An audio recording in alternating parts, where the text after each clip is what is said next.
Every once in a while, I get a bike that comes through my garage that I'm just like, oh, it's so good. The Rip 9. I had a Rip 9 several years ago. I really liked the bike. I moved to a Transition Sentinel. Really like that bike. The first Transition Sentinel that I had was 150 in the front, 140 in the back. Then I moved up to the one that was 160 in the front and 150 in the back. And honestly, for most of the riding that I did, that bike felt just a bit too slack for me. There were some downhill sections where that bike was just a ripper. But I feel like the 150, 140 number, so 150 travel in the front, 140 in the back, is spot on for my type of riding when I get up to rougher terrain. I don't do enduro racing. I may do a few, but this bike would handle it just fine. So I wanted to go back to a bike that was a bit more agile than the 160, 150 combination. And I considered the Smuggler. So I know a lot of you out there are thinking, what about the Transition Smuggler? That's a super sweet bike. Two things made me go back to the Rip 9 for now. That is just a bit more travel in the front and back, so 150, 140. The Smuggler is 140, 130.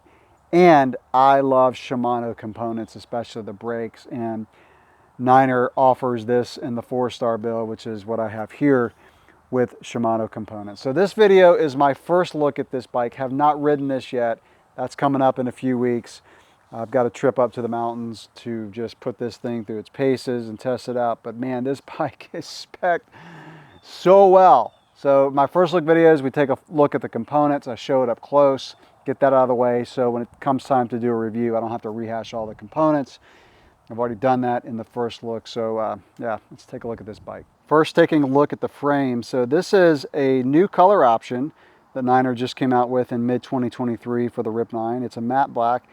And I like this matte black because it's not the kind of matte that is just hard to clean. It's got a little bit of a sheen to it. So it's not a clear coat, but it is very easy to clean. And this is a very similar paint job to one of the RKT9s that I just sold and replaced it with a glossy black RKT9. So looking at the suspension, it comes with a Fox Float X rear shock. It has adjustable low speed compression damping. It doesn't have the high and low speed like the X2 shock, but that's okay with me. Like I'm not the kind of person that goes absolutely crazy with fine tuning my suspension. It's not like I'm racing a new enduro course every weekend. I mean, I kind of wish I was, but I'm not. I've got to support my family. So yeah, it's adjustable low speed compression with a piggyback reservoir. One thing I really like about the newer Rip 9 frames is this sag meter. Super easy to adjust. You can even do it yourself. I mean, it's easier with two people, one person looking at it, but all you have to do is sit on the bike and have the line get to 30% and your sag is set. So I really like that. Another thing I really like about it is the adjustable geometry. So right now it's in the high setting. I can flip this chip on both sides, and then I can put the bike in a lower setting to slacken it out, lower the bottom bracket, make the head tube angle a bit slacker. So the head tube angle in the high position is 66 and it's 65 in the low position.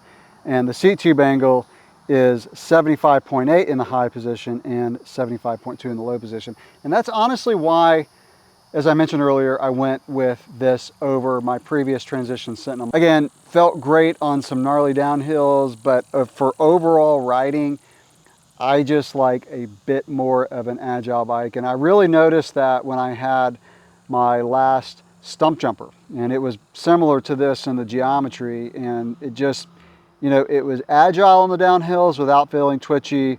And I don't know, I think I'm really gonna like this. The fork is a Fox Factory 36. I mean, I told you this bike is spec'd well. There's no better fork for a bike like this, right? 150 mil travel, Kashima coating. It's got these little valves here to equalize the pressure. I've never had that on a fork before, so we'll see how that works. Underneath the frame, you do have this little protective piece that comes on the frame, and also on the link, the Niner CVA link, there is some plastic here because that link hangs down a bit below the chain ring, kind of unique for Niner CVA. So yes, you are going to hit that on some logs and rocks, so it's nice that it comes with a little plastic cover. So speaking of Niner CVA, The reason I like it is just firms up really nicely when you pedal, and when you're not pedaling and going downhill, it opens up nicely. So I've mentioned before, it's one of my favorite suspension designs. I did put on my homemade chainstay protector. I do that on some of my bikes. Not all of them now, but this one I decided to do that. Looking at the components, so it comes with XT. I mentioned that earlier. That's one of the main reasons I went with this particular build, so the 4-star build. So XT brakes, XT shifter, XT rear derailleur. It is 12-speed. So I'm kind of neutral on the drivetrain between SRAM and Shimano, but when it comes to brakes, I'm a Shimano guy. I just love the way they feel. Love working with mineral oil, not DOT fluid. And by the way, the rotors that come on this bike are 180 both front and also the rear. Dropper post on this bike is a KS Lev. I've used these before, super smooth, no complaints at all. Comes with a Niner saddle. Oftentimes I'll replace a saddle that comes on a bike. This is a particular saddle that I do not replace because I think these saddles are very comfortable. Stem is a race face, 40mm, appropriate length for a bike like this. The shorter, the better, in my opinion. And then it's got a race face carbon handlebar, and the handlebar is 800mm wide, which I think is a good width for a bike like this. You can always trim it down if you want to, but for me personally, I have pretty broad shoulders, and I will leave it at 800. And it comes with Niner's super sweet lock-on grips. I've used these before. These are really comfortable grips. And then closing out with the wheels and the tires. So this bike, actually, if you look on their website, it comes with DT Swiss, I think the 1700s. The 1700s, I think, are just a little bit too light for a bike like this. So this one came with Stan's Flows, which I think is a more appropriate wheel set. I've mentioned before, I just really like Stan's wheels. The hubs are super easy to work on. So tires.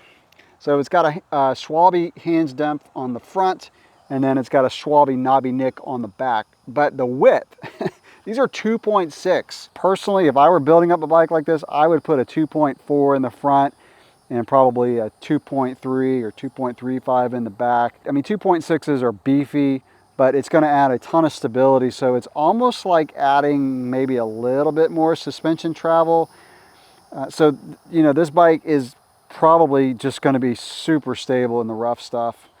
I'll of course let you know when I do my full review of this bike. So that is the very well-equipped Niner Rip 9 that, as you can tell, I am more than stoked about getting this bike up to the mountains and riding, which is happening in 10 days from recording this video, and it's gonna be fun. I'll follow this video up in a few months with my midterm review of this bike. This is my bike, so when I have a bike like this, I do a couple reviews, and this bike will be in my fleet for at least a year.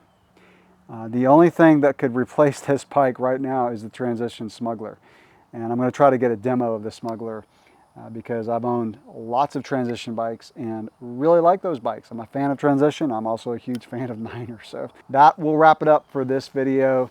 If you haven't already subscribed to the channel, go ahead and do so. And if you are subscribed, make sure you jump on over to my store, everyday-explorer.com, to pick up some channel merchandise. Thanks for watching.